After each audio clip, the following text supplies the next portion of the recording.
Next, Finkley.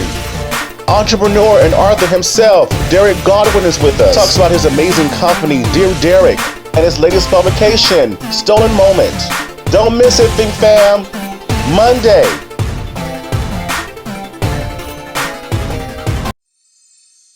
There's a new familiar face this time. Say hello to the new daytime. See it everywhere you go. New and the greatest show. It's no other than the Michael Finkley Show. There is no other. He's like no other. I'm so glad that someone resonates with me. Come celebrate with me. Let's tune into Michael Finkley. Derrick! Hey, good to be here. Whoa. Yes. Can I say we waited for 5 years for this moment? It's been a long time. Oh my goodness. Long time coming. But I feel that it was worth the wait. Absolutely. I'm super excited to be here, and I am just thrilled. Absolutely. Yes, sir. Oh my gosh. I must say, Fink Fam, that this man right here is the epitome of follow your dreams. Well, you know, I'm inspired by you. I see you Bless giving you. back to the community and the way you are involved in helping people elevate. You know, I wanted to be a part of your team in some fashion. And I'm so humbled to be in your presence right now. If only I could blush. Yeah. But I must say, I follow you, and I feel like I've grown with you Yes. over these past 5 years Absolutely. as well. Derrick, who is Derrick? How would you describe him in 3 words? Oh man, Derrick is humble, grateful, and blessed. Why? Well, because you know, my story didn't have to end this way. God has blessed me. He's brought me through the valley. I started out poor like everybody else, and I made a decision to fight through it and not to settle. And I just didn't want an everyday 9-to-5 job. So I've always had an entrepreneurial mind, and I just stuck to my plan, and it paid off. God has given me the grace and given me the blessing and guided me in the right direction.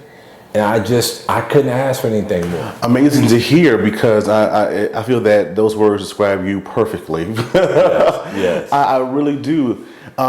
Derrick, life happens, right? Life happens. Life happens, and we have to go with the flow of life. We do. And when people see you on social media or they meet you in person, you're a cleanup guy. Yeah. You know, you are that person that you're after your business in that regard. How do you keep yourself motivated? Because sometimes I know it's not easy. It's not, but I look around at the youth. The youth inspires me. Why? Because they're so lost right now. And I want to be a pivotal point in someone else's life, because no one was a pivotal point in my life. And so I find myself spending a lot of time with teenagers, because I don't want those guys to go down the path I went down. Because I think if I would have had a father in my life, a father figure in my life, if I would have had a mentor in my life, I think I would have taken some different roads. And by taking those roads, it would have been a great shortcut to get where I am. However, sometimes I battle with that, because I often ask myself, had I not gone through what I went through, would I be who I am today? I don't think so. I don't think so either. I don't think so. And I feel also, too, that you wouldn't appreciate it either. I wouldn't, you know, because it was a lot of hard work to get here. And, you know, some of the things I've accomplished, people wouldn't have thought was possible, because I'm dyslexic. And when I was raised, they didn't have a name for it. So they called me special ed in junior high and high school. So because I read my words backwards, because I learned differently. But God has given me a talent to where for every disability He gave me something to offset it. So it worked out to my favor, so I'm grateful. Really? How did you overcome that, though? Because Well, I didn't overcome it. I just learned to read and read, even though I hate reading, because I guess when I was in in junior high, it wasn't even reading, it was calling words, is what my teacher called it. She said, you can't even read, you're just calling words. Well, I was doing the best I could because naturally my brain wanted to start at the back of the sentence, right, not the front of the sentence. And I managed to get through it, and I just continued to reading, and that inspired me to write a book. You know, and I just wanted to share some of my experiences with the world. Yeah. And you are, because you do so much. I do. But you know, he inspires me. He's blessed me, and I just want to be a blessing to someone else. Gotcha. Yeah. Now, the first time I interacted with you, I'm like, this man has a what? You have your own shoe brand. Yes. Like, how did that end up on your bingo card? Yeah. Well, that's a little different. Here's the deal on the shoes. I have a big foot, and it's hard for me to find designer shoes in my size. Yeah. I wear size 16. And I can find Nike and Adidas, but I can't find any fashionable shoes in my size. So I decided to start my own company. And we specialize in big sizes. But I just didn't want any sneaker. I want a fashionable sneaker. So that's what we create. We create one-off fashionable sneakers. And in most cases, most of our shoes are numbered, so we only make a selective amount every year. Really? To keep them exclusive, yes. Why? Just to keep it exclusive, right? Yes, because here's the deal. For an example, the pair that I gave to a friend just a short while ago, I think his shoe is number 5 of 100. So once we get to 100, that's it. That's it. Wow. Yeah. Wow. So once you get to that number, you stop. Yes. So how do you, I say, stay on top of that in the sense of, do you come up with another type of style? Do you come up with another type of brand? Like, what does that look like? What we do is every month we create more styles. Gotcha. And we like to work, some of our old clients call in, and the first shoe they may have purchased wasn't a designer by them.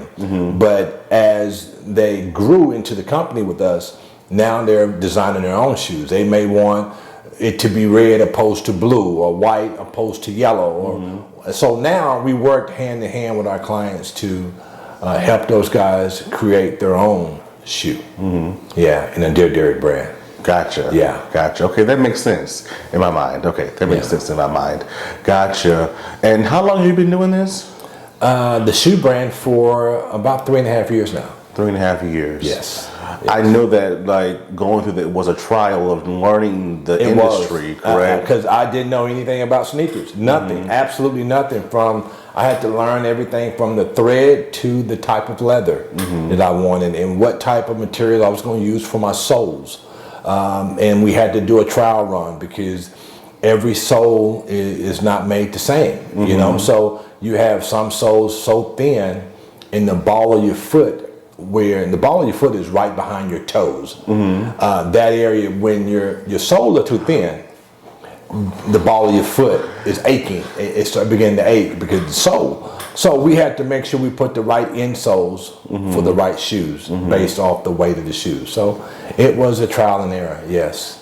Gotcha. It's something, again, that you learn, and now I feel expert in, because this is your industry. Yes. So what does that process look like for someone that says, I wanted it this style, this way, of consulting them and then actually getting it to being made? What does that process look like? Well, that process is them contacting us and say, hey, listen, I would like to set up a design session. Okay, and I would say, okay, which shoe? Give me a style number of the shoe. He or she would give me the style number of the shoe. Okay, we would both pull it up on our system. He would pull it up at home. I would pull it up on my system. We would say, okay, now what about this shoe you would like to change? And we would give him a selection on the screen, what he can choose. And sometimes most of us don't really know what we want. We just know what we want the finished product to look like.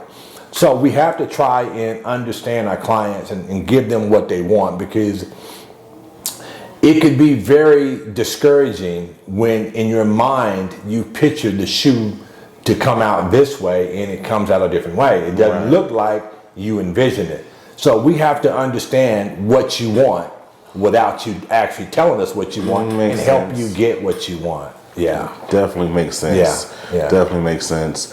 And as you were talking, I'm like, wow, it takes a lot. I feel like it just takes a lot for just a shoe or a boot, you know, to be made and especially customized in that regard.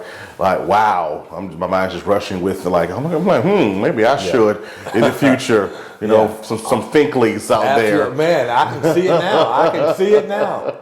Yes, indeed. Oh, my own stuff. Oh, that would be fantastic. What type of feeling do you get when someone opens that box? They're like, this is what I want. I love to hand deliver my shoes to clients here in Georgia. I like to hand deliver because I want to see your expression.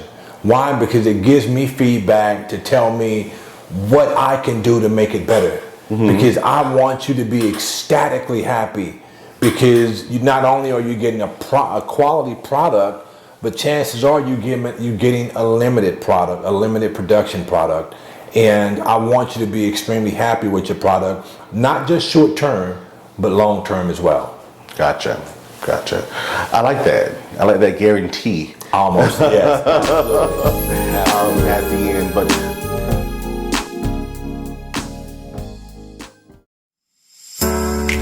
Hello everybody, it's Finkley from the Finkley Experience. We're an educational consulting firm that specializes in first generation education. So we assist students with their college and career endeavors.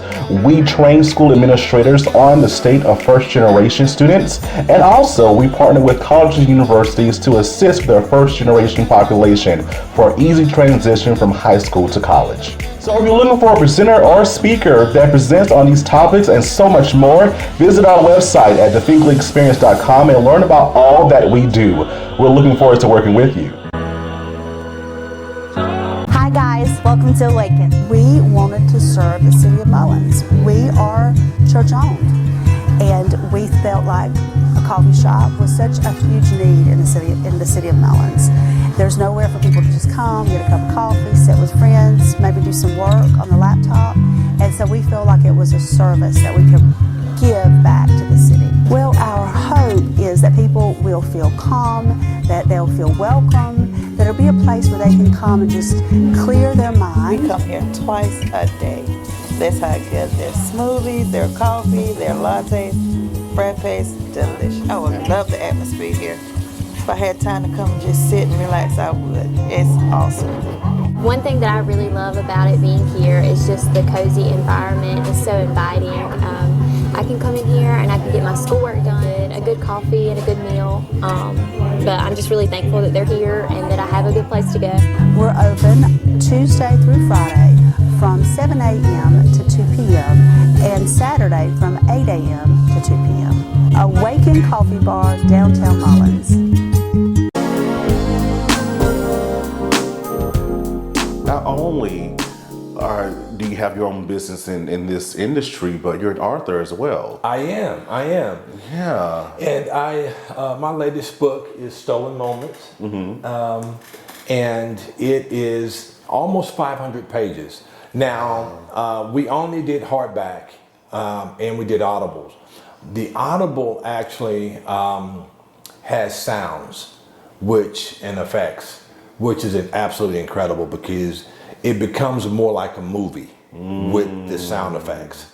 The Stolen Moment book, it will soon be a series based on a true story, and it is life-changing. It changed my life. Yeah, changed my life. How so?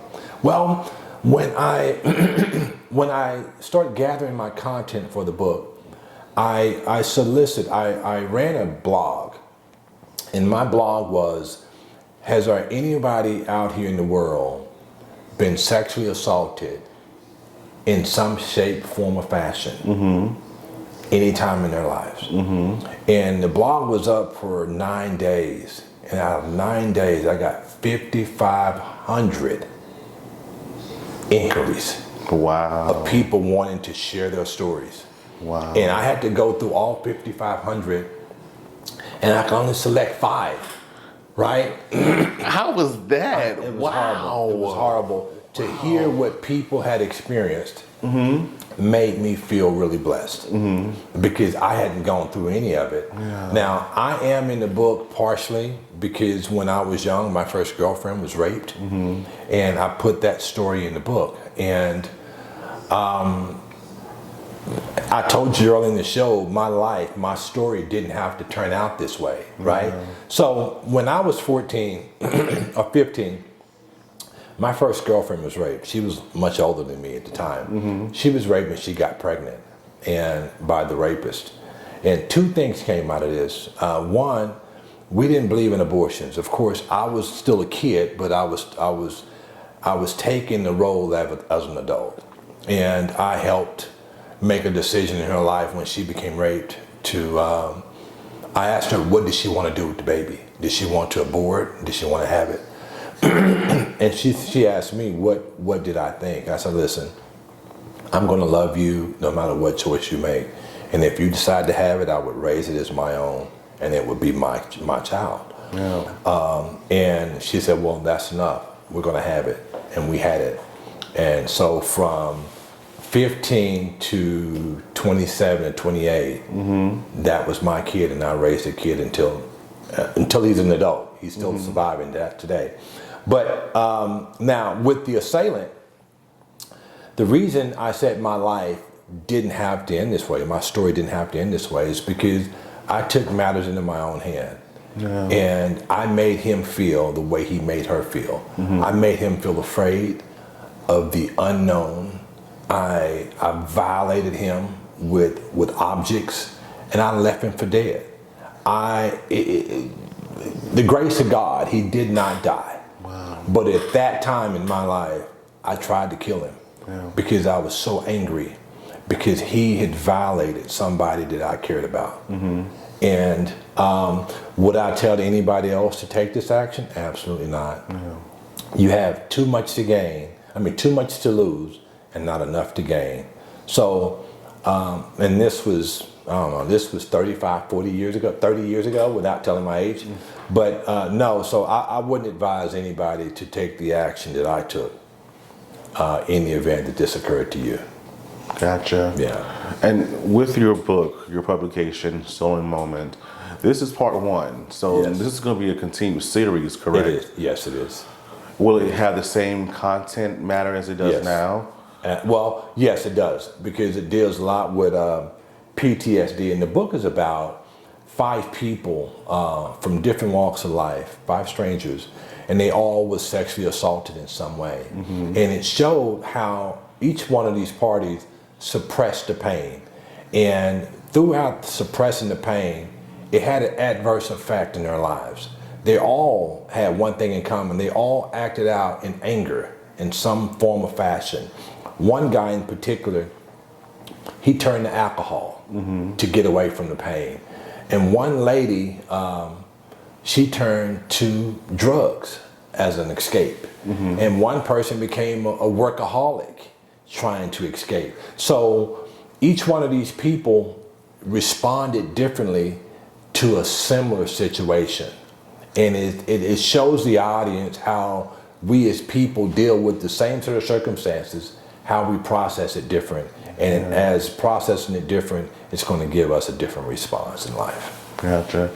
And again, I love to reflect. And, you know, sometimes I grew up with the mentality of what happens in this house stays in this house. Yes. Right? Yes. And sometimes I'm not open at times on certain things to tell people. And as I began to reflect, even for myself, I also was a product of being raped. Wow. And that's my first time ever saying that. I didn't know that. I had no idea. Wow. No one knows. Yeah. Because I've never told anyone before. But to say it aloud now, it's like, how did I cope?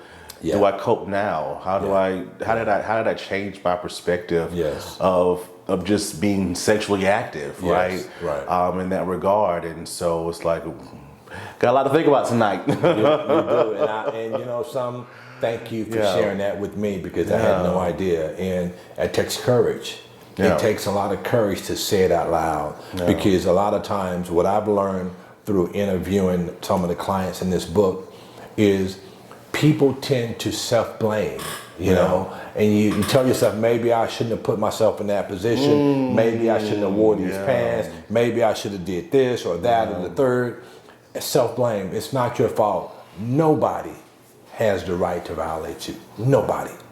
And that's what fueled my anger, is the thought of course, I'm super young. I'm 14 or 15 at the time, and the thought of someone violating my sister, my mom, my dad, or whomever, and in this case, my girlfriend, it sent me in a rage. And at that time in my life, I didn't care what happened to me. I just wanted to make sure the assailant knew what it felt like to put somebody in that position. So I put him in that position. Yeah. What type of satisfaction did you get from that? Initially, I was satisfied to know that I created the pain in his life that he has created in somebody I love life. So initially, that was my satisfaction. But as I got older and more mature, I realized that, you know something, and believing in God and understand that he carries the stones and he gets revenge for you. And that's the way I was raised. But for a long time, I lost my way, and I became a villain and a victim and a product of my environment. And as I got older, I realized with wisdom and maturity that, hey man, there's a different way of doing things. There's a right and there's a wrong way. And sometimes the right way doesn't give us that immediate gratification, but it's always the best way. So that's what I would tell anybody if I had to, if I had to talk to somebody that experienced what I've experienced in my life. Even though you get rage and you get angry and you want to seek revenge, don't do it. Because the satisfaction isn't worth it. Yeah. Wow. I'm telling you, I'm learning. I guess this is my first stage of coping. So thank you. Yes, thank you for absolutely, that. I appreciate you in that regard. We see part one. When is part two happening? Well, part two is already in the works, and part two is going to deal a lot with PTSD, because some of these people in this book ended up in prison, and some of these people in this book ended up dead due to the decisions they've made that was created from not sharing their story. Because a lot of times we think as people that it's best to keep our business to ourselves, right? And the primary reason people do that is they don't want to be judged by others. Of course. I don't want to be the laughing stock in the household while you are having dinner with your wife or your husband. You know, I don't want to be the topic of your conversation. So we tend to keep our pain silent. You know what I mean? Because we don't want to be judged. And sharing your story with everybody is not the way to do it. Sharing your story with selected people that you love and you trust is the way to open up. And I think that is the biggest start, but you have to be very selective with the people you choose to share your life with, because everybody's not worthy. I don't think they're not worthy, and a lot of people are not ready. They can't accept it. They cannot accept it, because why didn't you do this? Or why didn't you call the police? Or why didn't you run? Or why didn't you, you know, sometimes we paralyze ourselves with our thought process. And especially when we're kids, right? When we're young, we don't have the courage that we have now. Now if it happens, situation would be different. But when you 5, 6, 8, 10, 12 years old, you don't have that type of courage to challenge an adult in most cases, you know what I mean, as a kid. So people are really quick to judge you because they're not the ones that have to walk through your shoes. Yeah. Wow. I must say, and just talking with you, I see the the inspiration. I see the encouragement behind your words because I feel them. Here at the Michael Finkley Show, we believe in dreams. Yes, we believe in absolutely. achieving those dreams. Yes. Do you feel that you're living in your dream now? I feel like I'm living my best life. I didn't know what I wanted to be when I was growing up, but my stepfather was an alcoholic, so I knew what I didn't want to be. Right. I didn't want to be an alcoholic, and I didn't want to be a drug addict. So therefore, I never tried any alcohol. I never had any drugs. I never had a cigarette. I've never had any form of anything to alter my mind. And back to your question, do I think what I think about living my dream? I think absolutely I have an incredible life, but my life starts with the center of God because He keeps me balanced and He keeps me grounded, because it's so easy to lose sight of who you are when you become successful. And success is different for everybody. For me, success is being able to do what I want, when I want, as long as I want. Right. That's my success. And that's where I am in life right now. So I am grateful and I am blessed. I love it. Yes. I love it. What's your next biggest dream? I don't know.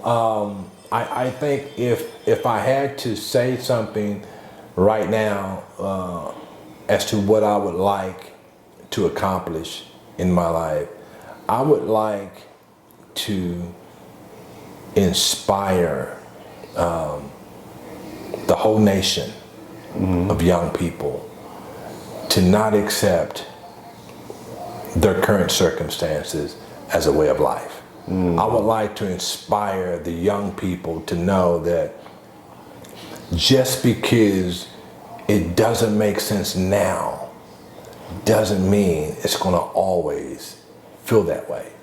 And that we can push past where we are.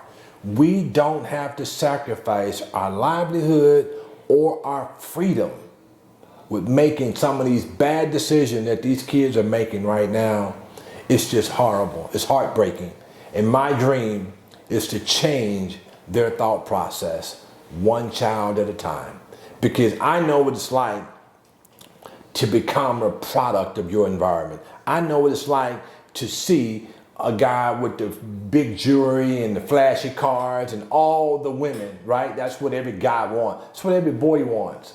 But he don't understand that's going to come with a cost. Yeah. It's going to come with a cost. So why don't we take 2 steps back and let's devise a plan to get you what you want without the risk. Because you could do it. I did it. I'm living proof. I did it. So that's my next dream. I love that. Are you proud of yourself? Well, I'm probably hard on myself, as we all are. I don't feel like I do enough. And I want to do more because I think the world needs more. And I want to be the one to give it to it, But no, I'm not proud of myself. I want to do more. I want to be more to more people. Yeah, so it's not just about me. It's about who I can help along my journey. Yeah. I'm glad you said that. I was listening to something earlier this morning, and a person just realized that in their journey, they were going on tour and they were like, it's all about me, me, me.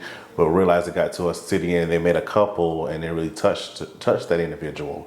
And she finally realized it's not about me. The only part of me I'm giving is my story. But when I tell my story, I want you to touch others. I want you to bless others. Absolutely. I want to inspire others. Yes. I want this. I'm going to do better in life. Yes. Those type of things. Yeah. And so it's not about you. It's a greater message out there. It's a greater mission for it to achieve. So I love it. Well, I appreciate you so much, Derrick, just for being with us. Thank you so much for having me. Being who you are. How can we follow you on social media, order the book, And Yes. if I want to get my custom pair of shoes, how can I do that as well? Well, you can order the shoes on Dear Derrick Shoes. That's DearDerrick shoes.com. Social media site is Dear Derrick Shoes on Instagram, and on TikTok the same thing, Facebook the same thing, Dear Derrick Shoes. So and that's how you could get a hold of the shoes. In regards to the book, you can go on Amazon. Amazon is going to be the most practical way of ordering a book. Go to Amazon and you could either purchase the Audible or the hardcover. So that's how you would do it. All righty, you heard it here, Fink Fam. Again, thank you so much, Derrick. We appreciate you. Thank you so much. It's been an honor and a treasure to meet you. Likewise. All right.